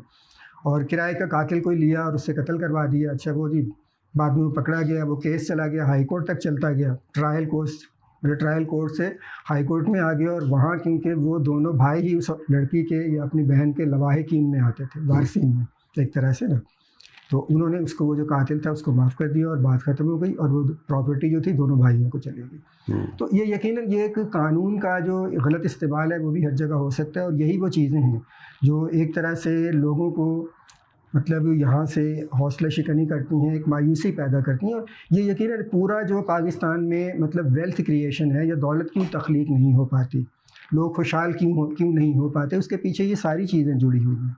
ये सारी चीज़ें असल में हमारा जो इनिशिएटिव होता है, हमारा जो काम करने का एक जो हमारे अंदर चीज़ होती है, उसकी हौसला शिकनी करती है सारी। बिल्कुल। मैं एक चीज़ बड़ी इंटरेस्टिंग, हमारे एक आपको पता है 70s में वो लैंड्स का वो थोड़ा सा हुआ था कि ज़मीनों पे कब्जे, और वो किसान हमारे तरफ किसानों ने अच्छा, हश्त नगरी का आप कर रहे हैं? हाँ, हश्त नगरी जो जहाँ पे लेफ्टिस्ट एक ग्रुप बना हुआ था, हश्त नगरी बड़ा उनके लिए एक वो मिथ बनी हुई है ना। जी बिल्कुल। तो वो 70s में एक वो नेशनलाइजेशन हुई, उसके ज़मीनों पे कब्जे लोगों की हुई ज़मीन, तो एक बड़ा लंबा एक चक्कर। तो हमारे एक जानने वाले हाजी साहब थे, तो वो मुझे बता रहे थे अच्छा कि मेरे ज़मीनों पे भी लोगों ने कब्जा किया, तो मैं कोर्ट जा रहा था अदालत में। अच्छा, लोगों से मुराद है वहाँ के किसान थे या? हाँ, किसानों ने कब्जा किया। हाँ भाई, यही हुआ था। तो वो जा रहा था, तो कहते कि मेरे बड़े भाई ने कहा कि ये देखें इस तरह करते हैं, किसी को जरगा करवाते हैं, किसी बदमाश वगैरह से जरगा करवाते हैं। अच्छा। और वो उसको भी मतलब ज़ोर ज़बरदस्ती बिठा देगा, आपको बिठा देगा। अच्छा। उनको हम कुछ पैसे दे देंगे, जो बदमाश होगा, अच्छा, जो भी होगा, वो जरगा करवा के आपकी ज़मीन उससे छुड़ा लेगा। अच्छा, ज़मीन भी आपके हवाले कर देगा। तो कहते कि मैंने कहा नहीं, मैं बस अदालती चैनल यूज़ करूँगा और मैं उससे जाऊँगा। बहरहाल उसने जाके कोर्ट में केस किया। कोर्ट जो था वो 6-7 साल 8 साल तक चलता रहा। कहते कि 8-10 साल के बाद जो है वो मुझे आखिरी कार अदालत ने मुझे दिया कि ज़मीन आपकी है, आप इसको ले लें। अच्छा। तो कहते कि मैं बस बड़ा खुश हुआ। वो अदालती जो फैसला था वो मैं जाके पुलिस के पास ले गया। तो पुलिस को मैंने कहा जी अभी आप मेरी ज़मीन जो है वो खाली करवा के दें। हाँ, मुझे दे दें। तो पुलिस वालों ने कहा कि देखिए बात ये कि ज़मीन आपकी है और दुश्मनी हम करें। अच्छा। हम क्यों करें, आपकी ज़मीनें खुद ही करें। तो मैंने कहा जी मैं अदालत का हुक्म है, उसकी जो भी है, लेकिन एनीवे कहते कि पुलिस वालों से मायूस होकर मैं किसी बदमाश के पास गया और उसको मैंने पैसे दिए और वो अपनी ज़मीन जो थी उनसे मैंने छुड़ा दी। सही। तो मुझे 10 साल बाद भाई ने कहा देखिए ये काम मैं आपको पहले दिन भी हो कुछ दिनों में करवा सकता तुमने। अच्छा देखिए ये असल में एक चीज़ को शो कर रहा है, वो ये कर रहा है कि अगर प्रॉपर्टी राइट सिक्योर्ड ना हो और आपकी लीगल प्रोसेसेस ठीक ना हो सही, तो ये बदमाशों के लिए एक मार्केट बन जाती है। मतलब सही। गुंडों के लिए, बदमाशों के लिए एक मार्केट बन जाती है और मुल्क के अंदर लाकानूनियत बढ़ती है। देखिए ना, वही बात है ना कि अगर रियासत लोगों को हेल्प आउट नहीं करेगी, उनका साथ नहीं देगी उनकी प्रॉपर्टी को सिक्योर करने में, प्रॉपर्टी राइट्स उनके तहफ़्फ़ुज़ में, तो सीधी सी बात है फिर वो बदमाशों का सहारा लेंगे। हाँ। और ये एक तरह से देखा जाए तो ये रियासत पर ही इस चीज़ का एक ज़िम्मेदारी भी रियासत पर ही आती है कि वो बदमाश पैदा होने देती है, पैदा कर देती है। अच्छा अब देखिए अगर हम ये कहें कि जी हुकूमत बदमाशों को ख़त्म करे जी, तो ये तो दूसरी बात है। पहली बात तो ये कि वो प्रॉपर्टी को प्रोटेक्ट करें, लोगों की प्रॉपर्टी प्रोटेक्ट करें, बदमाश खुद ब खुद खत्म हो जाएंगे, लोगों को बदमाशों की जरूरत ही नहीं पड़ेगी। सही बात, बिल्कुल। बदमाशों की मार्केट बदमाश तो तब पलता है जब कोई उसको पैसे देता है अपने किसी काम के लिए। जब उसको पैसे नहीं मिलेंगे किसी काम के तो खुद ब खुद कोई और काम शुरू कर लेंगे बदमाशी छोड़ के। तो प्रॉपर्टी राइट जो होती हैं अगर वो सिक्योर्ड ना हो तो सोसाइटी के अंदर वायलेंस जो है वो प्रमोट होती है। सही। तो वायलेंस जो है उसकी बुनियादी जो चीज़ होती है वो सिक्योर्ड प्रॉपर्टी राइट, मतलब अगर उसको हमने ख़त्म करना है तो हमें प्रॉपर्टी राइट को सिक्योर करना है और ये एक बड़ा स्ट्रेटेजिक किस्म का एक प्रोसेस है और इसके स्ट्रेटेजिक कॉन्सिक्वेंसेज हैं। सही। इन चीज़ों को हम समझेंगे तब जाके हम सोसाइटी को प्रॉस्पेरिटी की तरफ लेके जा सकते हैं। अब हमारी ज़्यादा जो बात थी वो तो फिजिकल प्रॉपर्टी राइट्स पे थी, लेकिन साथ लीगल इंस्टीट्यूशंस की भी हमने बात की कि लीगल इंस्टीट्यूशंस भी बहुत ज़रूरी है, पॉलिटिकली भी उसका एक वो इम्पोर्टेंस है।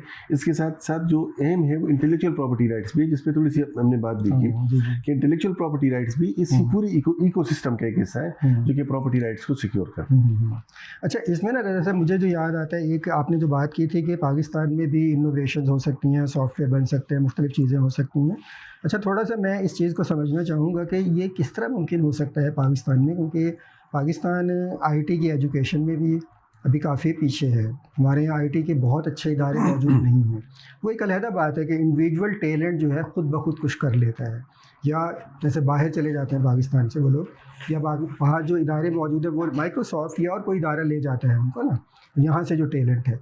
तो क्या यहाँ पे मतलब उस तरह के हालात सोशली इकनॉमिकली इस तरह के हालात, ऐसे एनवायरनमेंट मौजूद है कि यहाँ जो टैलेंट है वो इनोवेशन कर सके?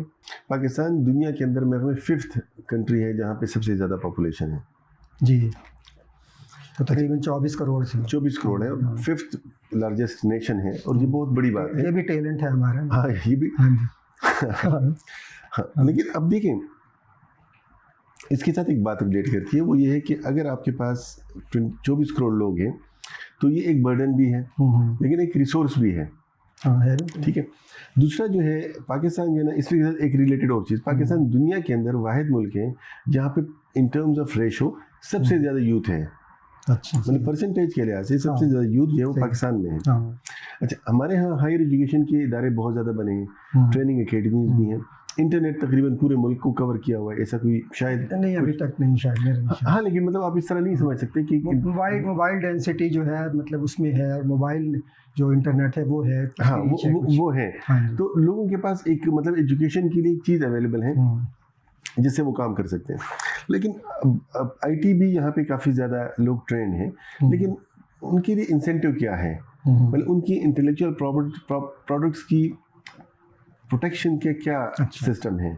अगर वो प्रोटेक्टेड नहीं है तो, और अगर वो प्रोटेक्टेड है तो मेरे ख्याल में कि पाकिस्तान को अपना जो पॉवर्टी का जो साइकिल है और जो हम डॉलर्स के एक बिलियन डॉलर के पीछे जो है वो फिर रहे होते पूरी दुनिया के पीछे, और आपने देखे होंगे पिछले 2-3 साल में मतलब एक बिलियन डॉलर के लिए जो है वो मिन्नतें करते हैं।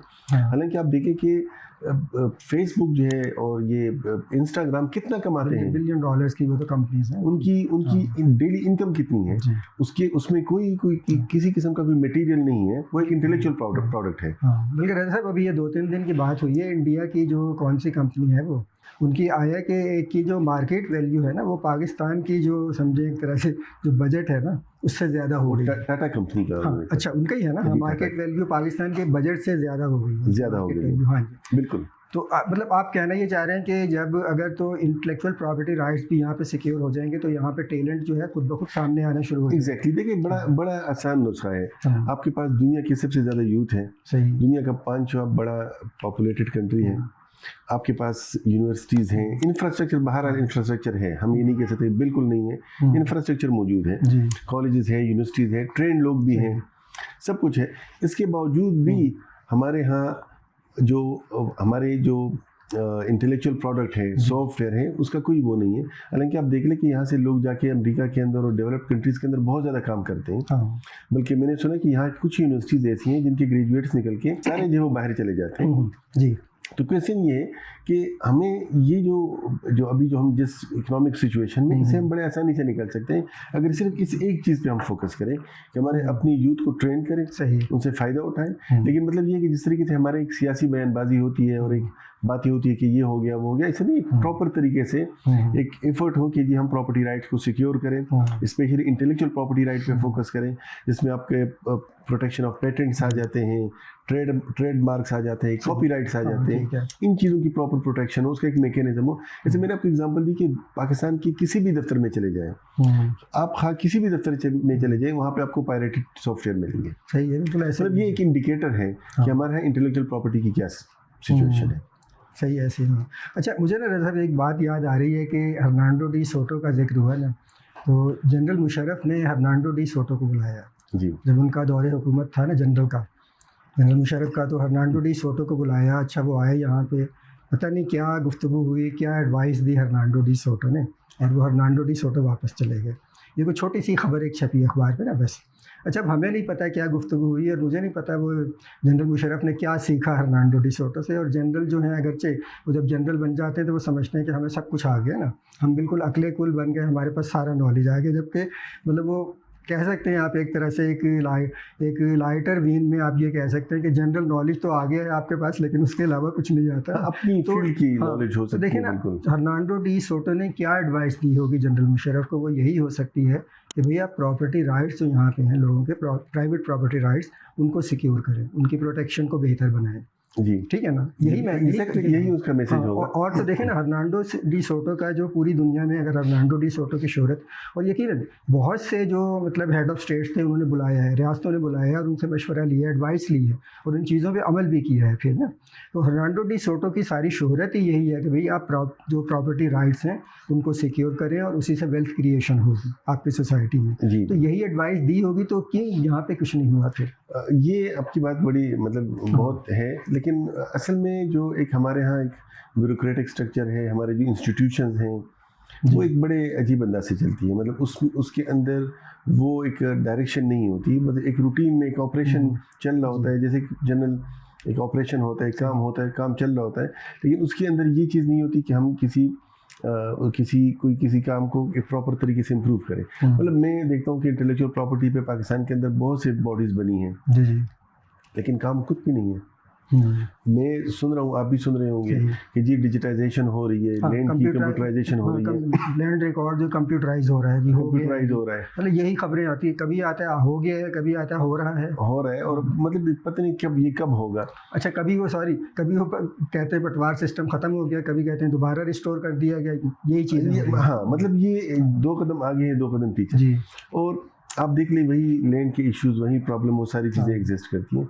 तो मतलब इसमें गवर्नमेंट बजाते खुद सीरियस नहीं है, मतलब कोई पॉलिटिकल कमिटमेंट नहीं है हम प्रॉपर्टी राइट्स को सिक्योर करें। और ये एक बात है कि जब तक प्रॉपर्टी राइट्स को सिक्योर नहीं किया जाएगा तब तक हम ये कहें कि हमारे मुल्क में प्रॉस्पेरिटी हो, मेरे ख्याल में ये बहुत दूर की बात है। मतलब यही होगा कि लोग बाहर मुल्कों से कर्जा लें, लोन लें, और इस तरीके से जो हमारे यहाँ चीज़ें चल रही हैं उसी तरीके से चलती रहेंगी।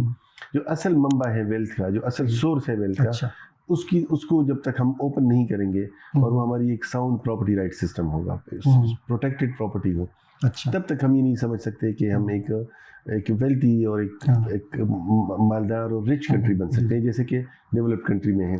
और इसकी एग्जांपल हमारे सामने है। इंडिया 62 पे है जी, पाकिस्तान 104 पे है। दुनिया में ज़्यादा जो सॉफ्टवेयर बनते हैं वो इंडिया से सोर्स होते हैं। वहाँ पे फिजिकल प्रॉपर्टी राइट, उन्होंने इन चीज़ों पे फोकस किया, उन्होंने प्रॉपर्टी राइट पे फोकस किया, और आप देख लें कि वो कितने ऊपर चले गए हैं। हमारे लिए भी शॉर्टकट यही है सही। कि हम अगर कोई शॉर्टकट करना चाहें तो वो ये है कि प्रॉपर्टी राइट को सिक्योर करें। आप देखिए कि हम कहाँ तक पहुँचे, हमारे पास लोग भी हैं, ट्रेन लोग भी हैं, यूथ भी है, सब सही। कुछ है, यूनिवर्सिटीज़ भी है, समहाउ कुछ इंफ्रास्ट्रक्चर भी है, जी। लेकिन एक प्रोसेस तो शुरू करें ना। हाँ, ठीक है। अच्छा देखिए ना, जैसे इंडिया की बात की आपने, तो जो बंगलौर है एक तरह से मतलब सॉर्ट ऑफ एक सिलिकॉन वैली ही है।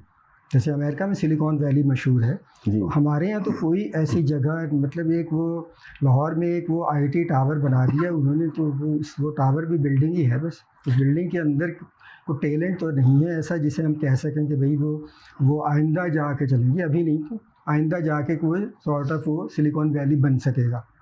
ये ऐसे ही होता है ना। देखिए पाकिस्तान में चलें सॉफ्टवेयर पे बात आ गई तो पाकिस्तान में क्या होता है, एक सरकारी अफसर होता है, डीएमजी अफसर होता है, उसको किसी इदारे का डीजी बना देते हैं। वो कहते हैं कि जी बस वो बिल्डिंग बनाएं, कोई टेक्निकल उसका कोई बैकग्राउंड नहीं होता, कोई टेक्निकल अंडरस्टैंडिंग नहीं होती, सही। और वो एक बिल्डिंग बना देते हैं कि जिसमें लोगों को आके जगह दे दें, लोग आ जाते हैं, एक और फिर वो दफ्तर कुछ महीना एक मेरा दफ्तर बना दें और वहाँ पे ये चीज़ रख दें, ये चीज़ रख दें और ये कर दें। साल 2 साल लड़के गुजार के बस निकल जाते, फिर वही एक भूत बंगला होता है, खाली पड़ा होता है, उसकी एक्सपेंसेस अपने अलग होते हैं। बिल्कुल ऐसे ही है। तो ये इसी तरीके से चलता है, मतलब इतना एक हाँ। अच्छा सर देखिए, हमने तो देखा जाए तो ये हमारी जो जिस पे हमने बात की है, और मैं भी यही समझता हूँ कि जो बड़ी सिंपल प्रॉपोजिशन बनती है ना कि आप जो प्रॉपर्टी राइट्स हैं उनको सिक्योर करें, उनका तहफ़्फ़ुज़ दें और उससे वेल्थ क्रिएशन शुरू होगी। अच्छा, बात तो बड़ी सीधी लग रही है, लेकिन देखिए ना, हमने जो अभी थोड़ी सी बात खुद ये की थी कि जो प्रॉपर्टी राइट्स में क्या क्या चीज़ें इन्वॉल्व हैं, कौन कौन से इंस्टीट्यूशंस इन्वॉल्व हैं, जहाँ से प्रॉपर्टी बिकती है, बेची जाती है या ख़रीदी जाती है। अच्छा, फिर जहाँ पे उसकी एंटाइटलमेंट रजिस्ट्रेशन होती है, ठीक है ना, इंतकाल होता है उसका, वो सारी जहाँ से वो डॉक्यूमेंट जारी होती हैं। अच्छा, उसके बाद फिर तनाज़ात जो शुरू होते हैं, फिर वो अदालतों में जाते हैं। अच्छा, अदालतों में चलते चलते अभी नीचे की अदालत से शुरू होकर वो ऊपर की अदालत सुप्रीम कोर्ट तक जाने हैं, ठीक है ना। अच्छा, उसके बाद अगर कोई कहीं पे किसी भी सतह पे जाके, किसी लेवल पे जाके जजमेंट आ जाती है किसी के हाथ में, अच्छा, फिर वो जजमेंट पे अमल दरामद है। तो ये सारा इतना लंबा प्रोसेस है, तो ये प्रोपोजिशन तो हमने बड़ी सिंपल बना दी है, लेकिन देखें ना, ये सारी चीज़ें सिक्योर होंगी तभी जाके मतलब वो वेल्थ क्रिएशन का प्रोसेस शुरू हो सकता है ना। ऐसा ही है। और ये सारा कुछ मतलब देखें ना, जैसे आपने वो कहा था कि इसमें इंडिपेंडेंस ऑफ जुडिशरी भी आ जाती है ताकि उसमें मुदाखलत ना हो। इसमें जो प्रॉपर्टी जहाँ पे रजिस्ट्रेशन होती है प्रॉपर्टी की, जहाँ पे इंतकाल होता है और वो सारी चीज़ें होती हैं, वहाँ भी मतलब एक फेयर सिस्टम लाने की और कंप्यूटराइज्ड वो चीज़ें जो होनी सारी वो बहुत ज़रूरी है। जो लैंड रिकॉर्ड है उसकी कंप्यूटराइजेशन और उसका एक ऐसा प्रोसेस कि एक रूटीन में चीज़ें यार खुद ब खुद हो जाएँ। बिल्कुल बिल्कुल, इसमें हाँ। पॉलिटिकल स्टेबिलिटी का होना भी बहुत ज़रूरी है कि पॉलिटिकल अच्छा, ठीक है, स्टेबिलिटी सही हो। है। अच्छा देखिए, एक चीज़ आप देखें, हमारे यहाँ आप फ़र्ज़ कर लें कोई एरिया है जिसको सीडीए आप ले लें, जी। तो सीडीए की जो ज़मीनें हैं वो काफ़ी महंगी हैं। उसके साथ नेबरहुड में बिल्कुल मीटर फासले पे वो उसकी नहीं होगी और बहुत सस्ती होगी, बहुत उसका रेट बहुत कम होगा। इसी तरीके से जहाँ पे ज़मीनों की प्रोटेक्शन होती है उनकी वैल्यू बहुत बड़ी बढ़ जाती है। ठीक। और वो एक आदमी जिसकी एक कनाल ज़मीन हो वो 10-12 करोड़ रुपए का ओनर बन जाता है। और उसके नेबरहुड में कुछ फासले पे जहाँ पे प्रॉपर्टी राइट उसकी सिक्योर नहीं है। आप देखें सारे जो डेवलप्ड टाउनशिप्स हैं, उसके साथ जो एरियाज़ हैं जिस जहाँ पे किसी किस्म की कोई प्रोटेक्शन नहीं है, तो ज़मीनें बड़ी कम रेट पे होती है। तो इस तरीके से हम अगर आप समझ लें कि हम पूरी प्रॉपर्टी को सिक्योर कर लें, तो सब लोगों की जो एक इकोनॉमिक वैल्यू होगी या वो मेनी टाइम्स जो है वो बढ़ सकती है, और ये एक बड़ा सोर्स हो सकता है प्रॉस्पेरिटी का। लेकिन जैसे अब बात है वो ये कि उसके लिए लीगल जो इंस्टीट्यूशन है, जैसे कि अदालतें हैं, जुडिशरी है, पॉलिटिकल स्टेबिलिटी है, इसके अलावा करप्शन जो है वो बहुत बड़ा इशू हो सकता है कि अगर करप्शन ना हो तो भी वो इस प्रोसेस को इफेक्ट कर सकते हैं। तो वो एक प्री रेक्स हैं जो उसके लिए होनी चाहिए, और ये अगर मौजूद हो तो इस प्रोसेस को शुरू किया जा सकता है। मेरा जो मकसद है वो ये है कि अगर हम मतलब एक डायरेक्शन का होना बहुत ज़रूरी है। अगर हम इस डायरेक्शन को समझ लें कि गवर्नमेंट की जो फर्स्ट प्रायोरिटी है वो ये कि वो प्रॉपर्टी राइट को सिक्योर करे, तब जाके वो मतलब एक कदम अगर वो जाएगी तो हमारी जो डेवलपमेंट होगी वो 10 कदम आगे जाएगी। तो ये प्रोसेस जो है एटलीस्ट ये शुरू होना चाहिए, इस चीज़ को समझना चाहिए। अच्छा, बल्कि ना ये सारा जो एक चेन है ना, इसमें मुझे याद आता है कि इसमें बैंक्स भी इन्वॉल्व हैं। देखिए ना, अगर जैसे हमने बात की कि अगर किसी की कोई प्रॉपर्टी है तो अगर वो जाके उस प्रॉपर्टी को रहन रख के वहाँ से बैंक से कर्ज़ा लेना चाहता है, तो इसके बारे में ना मुझे डॉक्टर इशरत हुसैन की किताब में भी जिक्र था और एक मजमून में भी उनका जिक्र मैंने पढ़ा, और उसमें उन्होंने बताया था कि जो छोटे लेवल पे लोग हैं ना, मतलब उनको नहीं मिलते कर्जे बैंकों से। वो सारे कर्जे जो हैं कहाँ जाके किन लोगों को मिलते हैं, वो बिल्कुल एक बना हुआ है। तो यकीनन इन चीज़ों की तरफ भी देखना होगा ज़रूरी, मतलब तभी जाके देखें ना, मतलब वो बड़ा इतना सादा ये प्रोसेस नहीं होगा कि प्रॉपर्टी राइट्स तो आपने सिक्योर कर दिए, लेकिन बैंक से लोन किन्हें मिलेगा। ऐसा ही है, ऐसा ही है। मतलब ये तो आपको पता है ना कि जैसी भी आपने बात की कि फाइनेंशियल इंस्टीट्यूशन जी भी बहुत अहम है। लेकिन फाइनेंशियल इंस्टीट्यूशन का जो सबसे अहम प्रॉब्लम है वो ये कि वो उन अकाउंट्स को रखना चाहते हैं जहाँ पे उनकी प्रोटेक्शन ज़्यादा हो, सही। मतलब उनके पैसे ज़ाया ना हो। इसमें मैं एक छोटी सी एक आपको बताता हूँ। एक सिटी था, एक पेशावर में एक रोड है, उस पर कुछ बंदे की ज़मीन थी, तो उसने वहाँ पे जाके बैंक के साथ रहन रख ली और उससे पैसे लिए। सही। बैंक को वो पैसे नहीं अदा कर सका। सही। बैंक ने अपने लोग बेचे कि वो ज़मीन को अपने उसमें ले ले। वो जब वहाँ पे गए तो वहाँ पे कुछ मिलिटेंट ग्रुप्स बैठे हुए थे, आज से कोई 10-15 साल पुरानी बात है। तो बाकायदा बैंक ने लेटर लिखा कि फ्यूचर में आप इस एरिया के लोगों की ज़मीनों को रहन ना रखें। सही। तो मतलब यहाँ पे लोग बैंक ये समझते हैं अच्छा कि मेरे पैसे ज़ाया जाएंगे, वो नहीं होगा, तो वहाँ पे इस चीज़ को नहीं करेंगे। तो मतलब इसको आप जैसे भी आपने कहा कि बहुत गरीब लोग हैं, उनको नहीं मिल सकती, उसकी काफ़ी वजह हो सकती है। लेकिन एक वजह ये भी हो सकती है कि शायद उनके साथ इतनी प्रॉपर्टी ना हो जिसको बेच के बैंक उससे कुछ निकाल सके। मतलब बाज़ औक़ात मैंने देखा है बैंकों में लोग जाते हैं, बिल्कुल अपनी प्रॉपर्टी के डॉक्यूमेंट्स लेके जाते हैं या जेवर रहन रख के भी कर्जा वो लेते हैं, बैंक देते हैं। अच्छा, वो लेकिन उनको घास नहीं डालते बैंक, क्योंकि वो जो उनका डॉक्टर इशरत हुसैन का मैं हवाला दे रहा हूँ, उसमें यही बताया गया था कि किस लेवल के लोगों को बैंक कर्जा देता है। और वो मैं इसीलिए कहता हूँ कि ये पाकिस्तान के बैंक भी जो है ना, एक तरह से अशराफी बैंक है, अशराफिया की जो क्लास है उनको ही कर्जा देते हैं। आम आदमी, मतलब आप और मैं चले जाएंगे तो शायद नहीं मिलेगा। आप गाड़ी के लिए ले लें कर्जा, क्योंकि उस पर उन्हें पता है 20-30% वो लेंगे इंटरेस्ट बैंक वाले, या और इस तरह का कुछ करना है।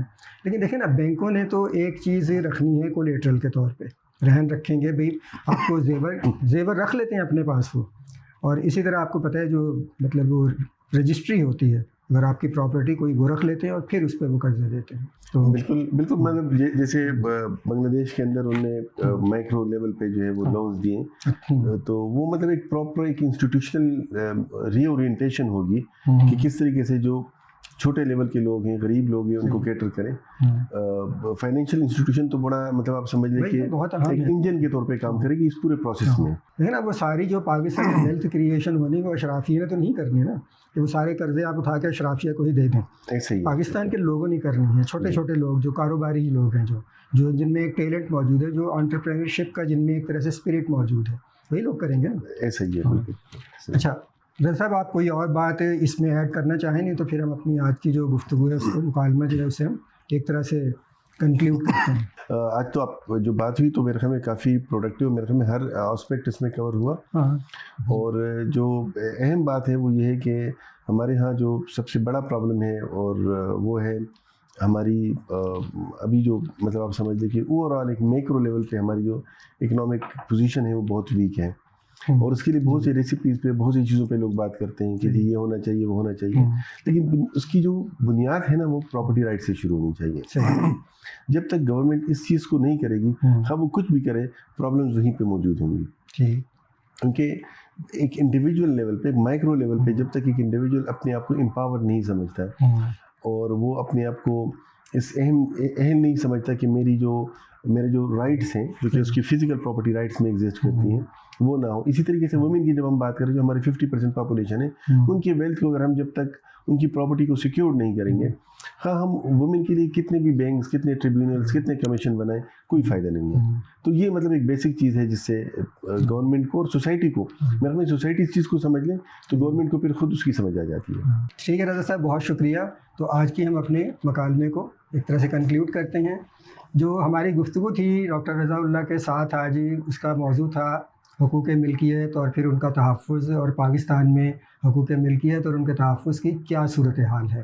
तो आखिर में मैं इसे जिस बात पे कंक्लूड करूँगा, या जो इसमें से एक तरह से हासिल बहस या हासिल मुकालमा जो हमारी बात बनती वो है कि देखिए, लोग रियासत बनाते हैं किस चीज़ के लिए? 2-3 चीज़ें हैं, बड़ी वाज़ेह सी और बड़ी साफ़ हैं वो।